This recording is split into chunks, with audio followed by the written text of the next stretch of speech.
Bonjour!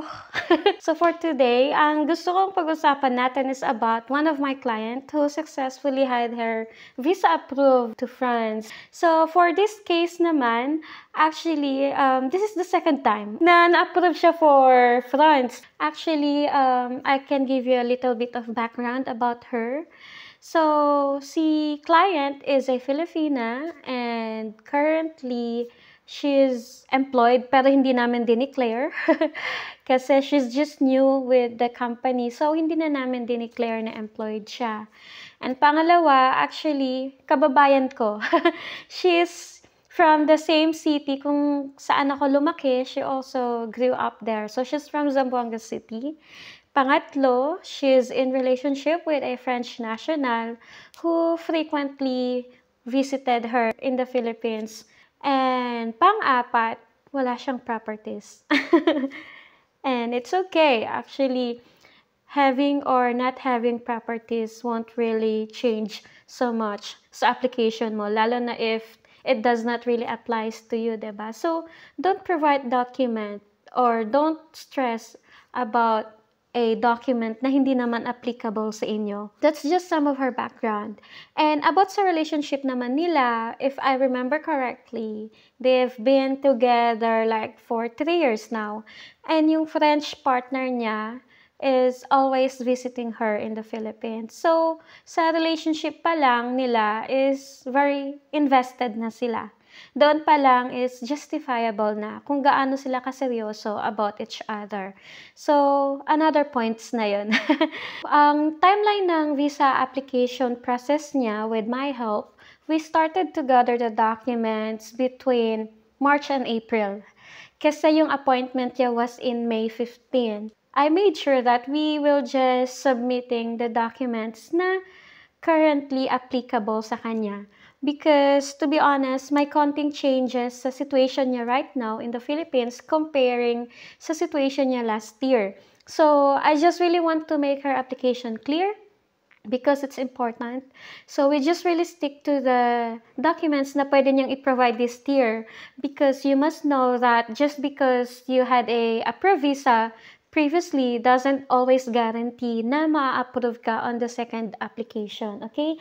Kasi bawat applicant has their own situation, has their own application to make, diba? So, case-to-case basis. For as long as mag-focus kayo sa current situation nyo right now, okay? So, as for my client, may konting changes and that's what we worked out during those time na nag-gather kami ng document. So, ang changes sa application niya this year, actually, it's about her address.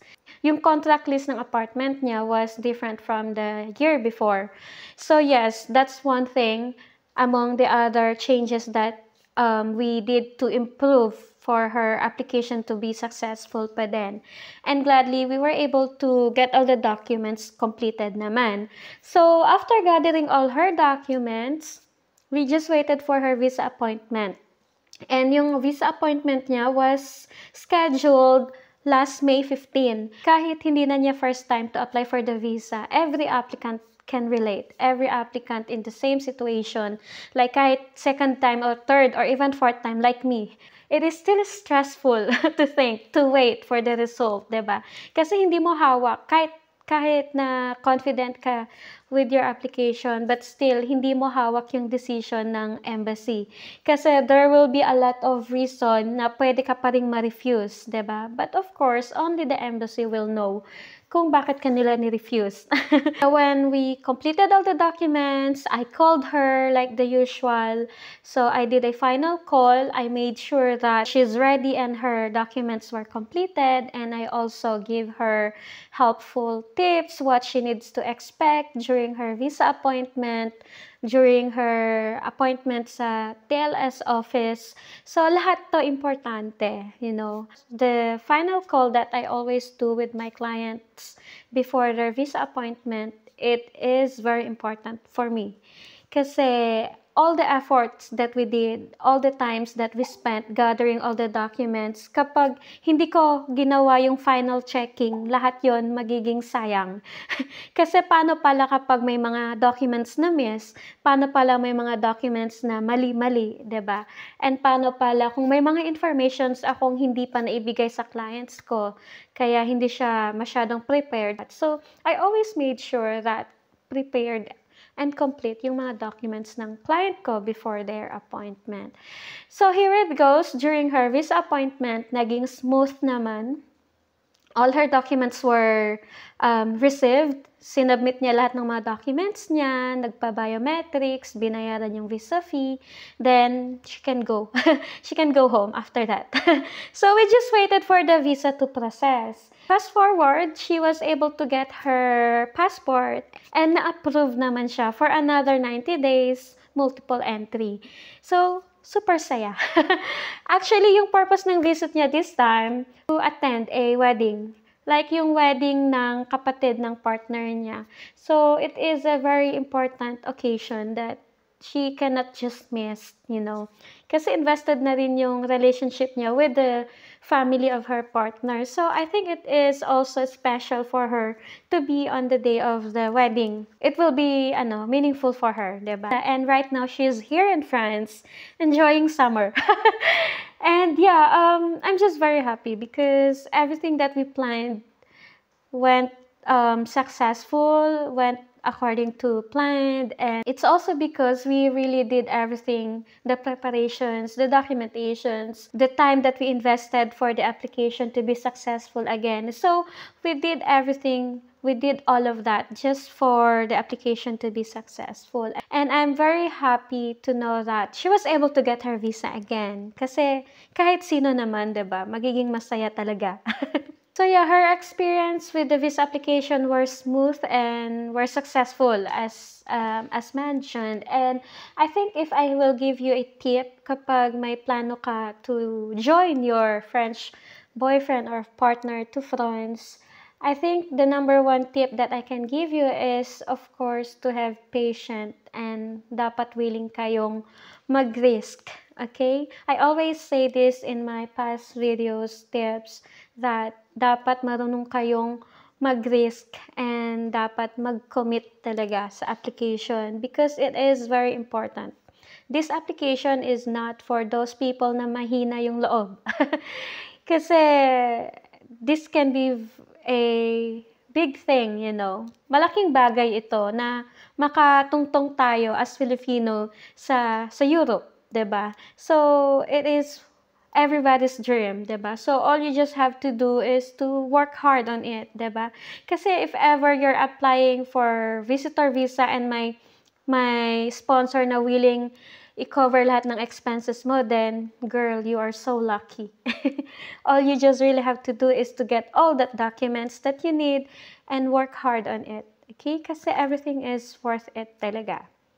And pangalawa, apply as early as possible because this can really save you a lot from saving a lot of money, a lot of time, especially money. Kasi syempre, when you apply for Schengen visa, given na mag-spend talaga kayo ng money and it's very expensive to be here. So given na it's also expensive to process the visa application, so you have to be open-minded about this. So for you to be able to save a lot of money and to save a lot of time, mag-apply ng maaga. Yun lang. And pangatlo, of course, I think the last tip that I could give you is to know what type of visa na kailangan yung kunin. Kasi when we talk about Schengen visa, specifically France, specifically Germany or Switzerland, any countries, may mga kanya-kanyang purpose ito, okay? So, if you're applying for a visitor visa and yung purpose mo is to meet and spend time with your partners or with your family, dapat alam mo kung anong type of visa yung kukunin mo. Because this will be your starting point. This will be your stepping stone. So, kasi kung hindi mo alam kung anong type of visa na kukunin mo, then you will not be able to know what will be the requirements na kukunin mo for the application. Kasi yes, we can get requirements in general, like mga general requirements, but every applicant has their own situation. Every applicant has their own story, diba? So, you have your own situation, meaning you have your own documentations that you can present sa application. So, for as long as alam mo kung ano yung type of visa na kailangan mong kunin, then you will be able to know kung ano yung mga documents na kailangan mong i-gather. Okay? So, these are just the tips na gusto kong malaman mo. And I'm sure that all of this will be helpful, lalo na for first-timer, okay? For those na magdi-DIY, these are the 3 tips na super helpful sa inyo. So, you just have to follow. So, that's all for today. I'm sure that this video will be helpful sa iyo, lalo na sa mga first time na gustong sumubok. My name is Jill, and kung may mga katanungan kayo about Schengen visa application kasi takot kayong ma-refuse or ma-deny, and also for immigration concerns kasi ayaw niyong ma-offload, feel free to send me a message, okay? Or you can write your queries or questions sa comment box because I will do all my best to answer all of them. And you can find me on my other social media accounts. And don't forget to follow and subscribe. And if you're curious to know what are the services na in-offer ko, you can visit my website. Thank you for watching this video, and I'll see you again next time. Bye!